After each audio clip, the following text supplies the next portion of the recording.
খবর শুনছেন দৈনিক সংবাদ চ্যানেল থেকে। আজ জানাবো পশ্চিমবঙ্গ দেশ এবং বিশ্বের বাছাই করা গুরুত্বপূর্ণ 50টি তাজা সংবাদ। শুরুতেই জানিয়ে দেব সংবাদ শিরোনাম।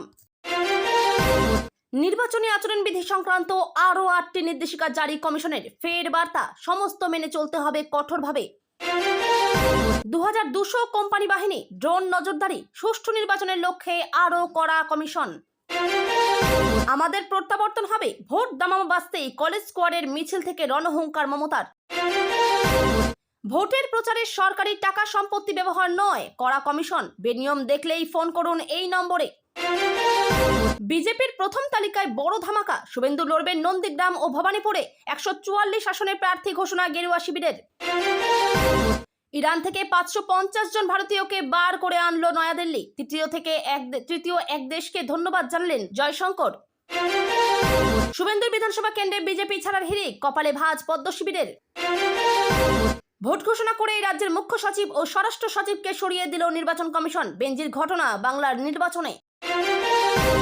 ভাঙড়ে মহা ভূমিকম্প, তৃণমূল আমায় চিনল না, অভিমানে দল ছাড়লেন তাজা নেতা আরাবুল ইসলাম। গ্যাসের মূল্য বৃদ্ধি নিয়ে রাস্তায় মমতা, ওনার গ্যাস কেউ খাবে না, ধুয়ে দিলেন শ্রমিক। পাখির চোখ নন্দীগ্রামের শুভেন্দুর নামে দেওয়াল লিখন দেখে একই বললেন তৃণমূল নেতা সুফিয়ান। 21-এ 8 দফা ভোটে ষড়যন্ত্র ব্যর্থ হয়েছে, বঙ্গে 2 দফায় নির্বাচন নিয়ে কমিশনকে খোঁচা চন্দ্রিমার। রাজ্য পুলিশের ডিজি ও কলকাতার পুলিশ কমিশনারকেও সরিয়ে দিচ্ছে নির্বাচন কমিশন, গোড়া থেকে কড়া দাওয়াই। ছাত্র ধর্মঘটের জেরে গ্রেপ্তার, গায়ে মোম ঢেলে ছাকা পুলিশের। মেদিনীপুরে সেই সুস্মিতাকে প্রার্থী করলো এসইউসিআই। সকালে সরিয়েছিল কমিশন, দুপুরে নতুন দায়িত্ব পেলেন পীযূষ, সুপ্রতিম, মনোজ, বিনীতেরা। কাকে কোন পদে দিল নবান্ন? টুইট হয়ে রয়ে যাবে। ভোটের নির্ঘণ্ট প্রকাশের আগে মমতার ভাতা ডিএ ঘোষণাকে ভুয়ো বললেন শুভেন্দু। ভোট ঘোষণার পরই রাষ্ট্রপতি মুর্মুর সঙ্গে সাক্ষাৎ রাজ্যপাল RN রবির, তুঙ্গে জল্পনা। শশী পাজার বাড়িতে হামলায় মাস্টারমাইন্ড মালদহের বিজেপি নেতা, অভিযুক্তের খোঁজে পুলিশ। বাংলায় ভোটের জন্য 2,50,000 সেনা চাইল নির্বাচন কমিশন। যাদবপুরে বিকাশ, উত্তরপাড়ায় মীনাক্ষী, বামফ্রন্টের প্রথম প্রার্থী তালিকায় নাম নেই সুজন, সৃজন, সেলিমের। দলের তরুণ আইনজীবী মুখ, হেরেছিলেন লোকসভায়, সেই সায়ন বন্দ্যোপাধ্যায়কে কোন কেন্দ্র থেকে প্রার্থী করলো সিপিআইএম, দারুণ চমক। ভাঙড়ে ভাঙন ধরালেন আরাবুল, তৃণমূল ছেড়ে আইএসএফে যাওয়ার জল্পনার মধ্যেই নওসাদ গেলেন হাইকোর্টে। ন্যূনতম 2000 কোম্পানি কেন্দ্রীয় বাহিনী মোতায়েন রাজ্যে, কেন বাড়ছে বাহিনীর পরিমাণ? কোন জেলায় কত বাহিনী থাকবে 2 দফায়?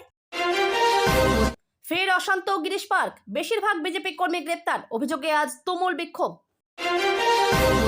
192 আসনের প্রার্থী তালিকা ঘোষণা বামফ্রন্টের, লড়ছেন দীপশিতা এবং বিকাশ। নিহত তামান্নার মা প্রার্থী কালীগঞ্জে। আইসিইউতে ভয়াবহ আগুন, ওড়িশার হাসপাতালে ঝলসে মৃত্যু কমপক্ষে 10 জনের, শোক প্রকাশ মুখ্যমন্ত্রীর। ভুয়ো খবর ও টাকার খেলা রুখতে 24টি এজেন্সিকে কড়া নির্দেশ, স্বচ্ছ ভোটে নতুন মাস্টার প্ল্যান গণেশ কুমারের। ভবানীপুরে মমতা বন্দ্যোপাধ্যায় হারলে সূর্য পশ্চিম দিকে উঠবে, শুভেন্দুকে আগাম হুঁশিয়ারি টিএমসি 72। স্বামী ছেড়ে ড্রাইভারকে বিয়ে, বিতর্কেও স্নান হয়নি বিজেপির আস্থা, এবারও প্রার্থী সেই চন্দনা। আবার মমতা বনাম শুভেন্দু, পরাজয়ের ভয়ে 2 আসনে প্রার্থী করল বিজেপি। প্রথম দফার বিজেপি প্রার্থী তালিকায় নেই দিলীপ ঘরণীর নাম, এখনো আশা ছাড়ছেন না রিঙ্কু মজুমদার। ইরানের প্রশংসা, হামলার ভিডিও ছড়িয়ে আতঙ্ক তৈরি, আমির শাহিতে গ্রেপ্তার 19 ভারতীয়, কি শাস্তি হতে পারে? নন্দীগ্রামের সঙ্গে ভবানীপুরেও প্রার্থী শুভেন্দু অধিকারী, খড়গপুর সদরে দিলীপ। প্রথম দফার প্রার্থী তালিকা ঘোষণা বিজেপির। লোভ দেখিয়ে 8 বছরের কিশোরীকে তুলে নিয়ে গিয়ে ধর্ষণ, আটক 3 নাবালক। সাপ্লিমেন্ট লিস্ট কবে? বিচারাধীন ভোটারদের ভবিষ্যৎ কি? সর্বদল বৈঠকে সিওকে প্রশ্ন তৃণমূল সিপিএম এর। বিধানসভা ভোটের আগে তৃণমূলের সৌরভ গাঙ্গুলি, জল্পনা ঘিরে চর্চা সোশ্যাল মিডিয়ায়। এতক্ষণ শুনছিলেন সংবাদ শিরোনাম, এখন আসছি বিস্তারিত খবরে। তার আগে ছোট্ট একটা অনুরোধ, চ্যানেলে নতুন হয়ে থাকলে চ্যানেলটি সাবস্ক্রাইব করবেন। কমিশনের তরফে বলা হয়েছে সমস্ত সরকারি অফিস দপ্তর থেকে বিজ্ঞাপন, নির্বাচনী হোর্ডিং, পোস্টার সরিয়ে ফেলতে হবে। কোনো রাজনৈতিক দল বা প্রার্থী নির্বাচনের কাজে সরকারি গাড়ি ব্যবহার করতে পারবেন না। নির্বাচনী আচরণ বিধি সংক্রান্ত আরও 8টি নির্দেশিকা দিল নির্বাচন কমিশন। ভোটমুখী 4 রাজ্য পশ্চিমবঙ্গ, অসম, কেরল, তামিলনাড়ু এবং কেন্দ্রশাসিত অঞ্চল পুদুচেরির ক্ষেত্রে এই নির্দেশিকা পালন করতে বলা হয়েছে। এই 5টি জায়গায় নির্বাচন সংক্রান্ত আদর্শ আচরণ বিধি কঠোরভাবে মেনে চলতে বলা হয়েছে। কমিশনের তরফে বলা হয়েছে সমস্ত সরকারি অফিস দপ্তর থেকে বিজ্ঞাপন, নির্বাচনী হোর্ডিং, পোস্টার সরিয়ে ফেলতে হবে। কোনো রাজনৈতিক দল বা প্রার্থী নির্বাচনের কাজে সরকারি গাড়ি ব্যবহার করতে পারবেন না। তাছাড়া কমিশনের তরফে স্পষ্টভাবে জানিয়ে দেওয়া হয়েছে যে সরকারি কোষাগারের টাকায় কোনো রকম নির্বাচনী বিজ্ঞাপন দেওয়া যাবে না। রাজনৈতিক দলগুলির উদ্দেশ্যে কমিশনের বার্তা, গৃহকর্তার অনুমতি ব্যতীত কোনো বাড়ির সামনে সভা সমাবেশ করা যাবে না। দেওয়াল লিখন বা দলীয় পতাকা লাগানোর ক্ষেত্রেও বাড়ির গৃহকর্তার অনুমতি নিতে হবে রাজনৈতিক দলগুলিকে। রাজ্য দিন ঘোষণা হয়ে গেছে, সেই ভোটকে সামনে রেখে সোমবার পর বিস্তারিত প্রস্তুতির কথা জানালো নির্বাচন কমিশন। সোমবার মুখ্য নির্বাচনী আধিকারিকের দপ্তরে সাংবাদিক বৈঠক করে মুখ্য নির্বাচনী আধিকারিক মনোজ আগরওয়াল এবং কমিশনের অন্যান্য আধিকারিকেরা আসন্ন ভোটে আইন শৃঙ্খলা বজায় রাখা ও নির্ভুল ভোট গ্রহণ নিশ্চিত করার জন্য একাধিক পদক্ষেপ সম্পর্কে অবগত করেন। কমিশনের বক্তব্য,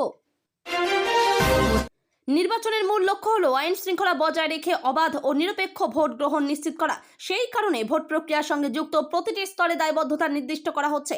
যে কোনো ধরনের অনিয়ম বা বেআইনি কার্যকলাপের বিরুদ্ধে দ্রুত ব্যবস্থা নেওয়ার কথাও জানানো হয়েছে। কমিশন জানিয়েছে প্রতি দফায় 2200 কোম্পানি করে কেন্দ্রীয় বাহিনী লাগবে। প্রতি জেলায় 2 জন পুলিশ পর্যবেক্ষক থাকবেন এবং কমিশনারেটে 2 জন পুলিশ পর্যবেক্ষক থাকবেন।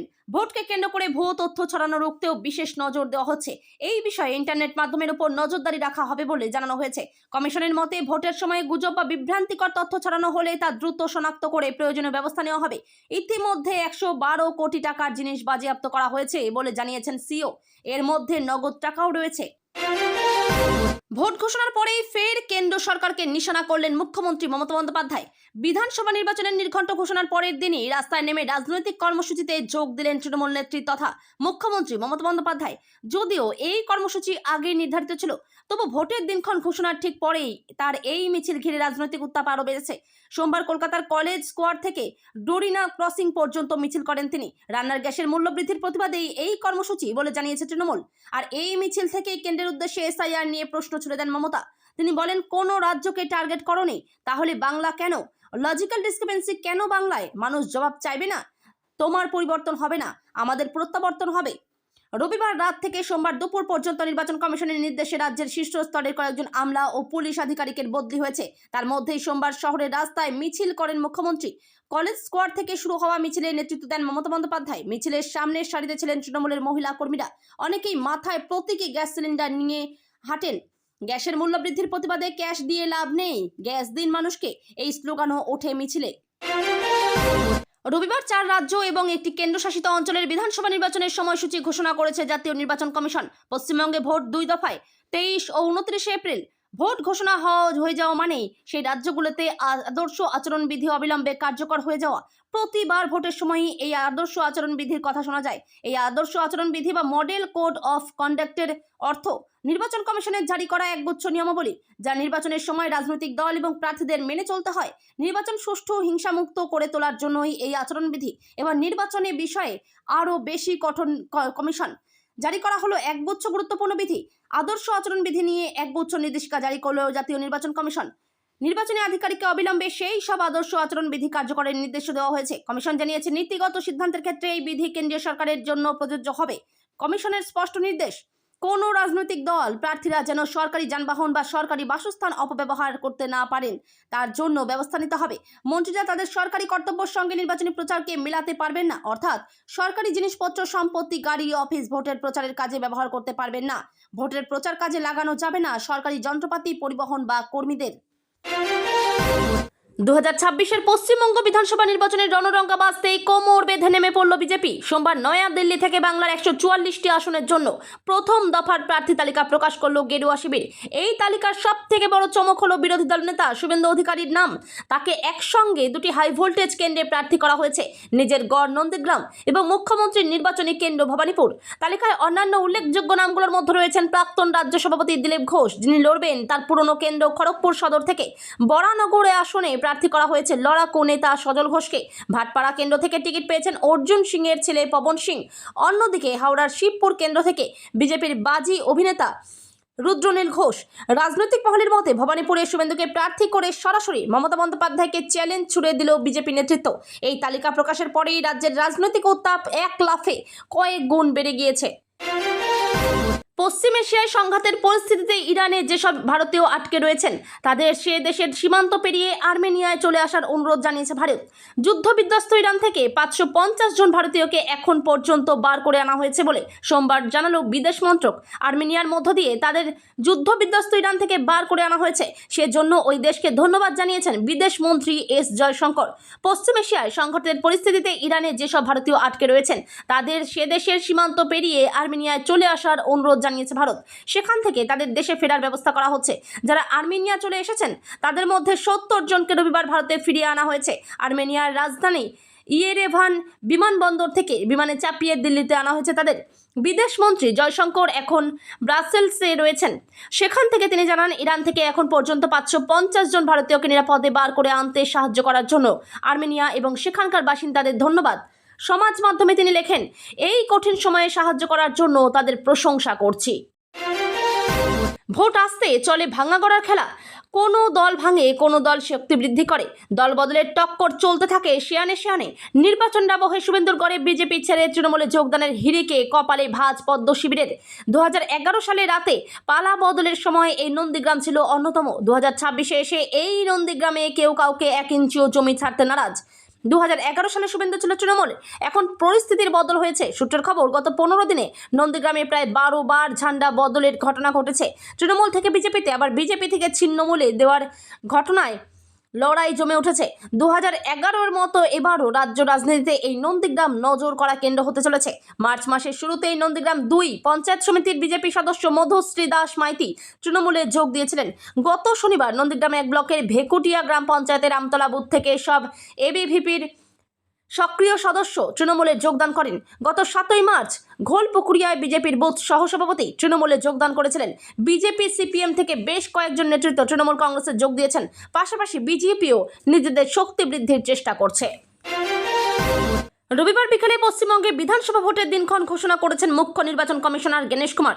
তারপর রাত পোহানোর আগেই রাজ্যের মুখ্য সচিব ও স্বরাষ্ট্র সচিব পদ থেকে বর্তমান 2 আমলা নন্দিনী চক্রবর্তী ও জগদীশ প্রসাদ মিনাকে সরিয়ে দিল নির্বাচন কমিশন। নির্বাচন কমিশনের নির্দেশ অনুযায়ী আইএএস অফিসার দুষ্যন্ত নারিয়ালাকে পশ্চিমবঙ্গ সরকারের নতুন মুখ্য সচিব হিসেবে নিয়োগ করার কথা বলা হয়েছে। পাশাপাশি আইএএস অফিসার সঙ্গমিত্রা ঘোষকে principal secretary home and hill affairs পদে বসানোর নির্দেশ দেওয়া হয়েছে। শনিবার দিল্লির নির্বাচন সদন থেকে রাজ্যের মুখ্য সচিবের উদ্দেশ্যে পাঠানো চিঠিতে জানানো হয়েছে, আসন্ন বিধানসভা নির্বাচনের প্রস্তুতি খতিয়ে দেখার পরই এই সিদ্ধান্ত নেওয়া হয়েছে। নির্দেশে স্পষ্ট করে বলা হয়েছে, এই বদলি অবিলম্বে কার্যকর করতে হবে এবং সংশ্লিষ্ট অফিসাররা দায়িত্ব গ্রহণ করেছেন কিনা তার রিপোর্ট 16ই মার্চ অর্থাৎ সোমবার বিকেল 3টের মধ্যে কমিশনকে জানাতে হবে। 2026-এর বিধানসভা ভোটের নির্ঘণ্ট প্রকাশ হতেই ভাঙড়ের রাজনীতিতে সব থেকে বড় রদবদল। দীর্ঘদিনের মান অভিমান আর দলের অন্দরে কোণঠাসা হওয়ার পর অবশেষে তৃণমূল কংগ্রেসের সঙ্গে সব সম্পর্ক ছিন্ন করার ঘোষণা করলেন ভাঙড়ের একদা বেতাজ বাদশাহ আরাবুল ইসলাম। সোমবার সকালে তিনি জানিয়ে দিলেন, ঘাসফুল শিবিরের সঙ্গে তার আর কোনো সংস্রব নেই। দলের জন্য নিজের ত্যাগের কথা মনে করিয়ে দিয়ে আরাবুল ইসলাম বলেন, মমতা বন্দ্যোপাধ্যায় যখন সিঙ্গুরে 26 দিন অনশন করেছিলেন, আমি ভাঙড় থেকে লোক নিয়ে সেখানে ঠায় বসে থাকতাম। নন্দীগ্রাম আন্দোলনে পার্থ চট্টোপাধ্যায়ের সঙ্গে 21 বার গিয়েছি, কত লড়াই করেছি এই দলের জন্য, অথচ সেই দলই আজ আরাবুল ইসলামকে চিনতে পারল না। তৃণমূলের অন্দরে শওকত মোল্লার সঙ্গে তার দীর্ঘদিনের অম্ল মধুর সম্পর্ক এবং বারে বারে দল থেকে বহিষ্কৃত হওয়ার যন্ত্রণা তার গলায় স্পষ্ট। তিনি আরও যোগ করেন, 5 বার কেস খেয়েছি, 3 বার বহিষ্কৃত হয়েছি, অনেক হয়েছে আর নয়, মনের দুঃখে তৃণমূল থেকে পদত্যাগ করছি। তৃণমূল কংগ্রেস বরাবর দেশের বিরুদ্ধে যুদ্ধ ঘোষণা করেছে। বিভিন্ন ঘটনার পরিপ্রেক্ষিতে তৃণমূলকে এই ভাষাতেই কটাক্ষ করতে দেখা যায় বিজেপি নেতাদের। অতীতে তৃণমূল কংগ্রেস যখন সামগ্রিকভাবে দেশ সমস্যায় পড়েছে, তখন কি করে সেই সমস্যাকে বাড়ানো যায় তার চেষ্টা করেছে বলেই দাবি করে গেরুয়া শিবির। আর এসবের মধ্যেই আন্তর্জাতিক ক্ষেত্রে যখন একটা যুদ্ধের পরিস্থিতি, তখন কিছুটা হলেও সমস্যা তৈরি হয়েছে, গ্যাসের মূল্য বৃদ্ধি হয়েছে, এমনকি গ্যাসের একটা সংকট তৈরি হয়েছে। তবে ধীরে ধীরে এই পরিস্থিতি খুব দ্রুত মিটে যাবে। কিন্তু তার মধ্যেও এই বিষয় নিয়ে রাজনীতি করতে পথে নেমে পড়েছে এই রাজ্যের শাসক দল। আজ মুখ্যমন্ত্রী মমতা বন্দ্যোপাধ্যায় গ্যাসের মূল্য বৃদ্ধির প্রতিবাদে কলকাতায় একটি মিছিলে হেঁটেছেন। তবে যতই তৃণমূল এই মিছিল করুক, মমতা ব্যানার্জির গ্যাস লোকে আর খাবে না বলেই পাল্টা তৃণমূলকে ধুয়ে দিলেন রাজ্য বিজেপির সভাপতি।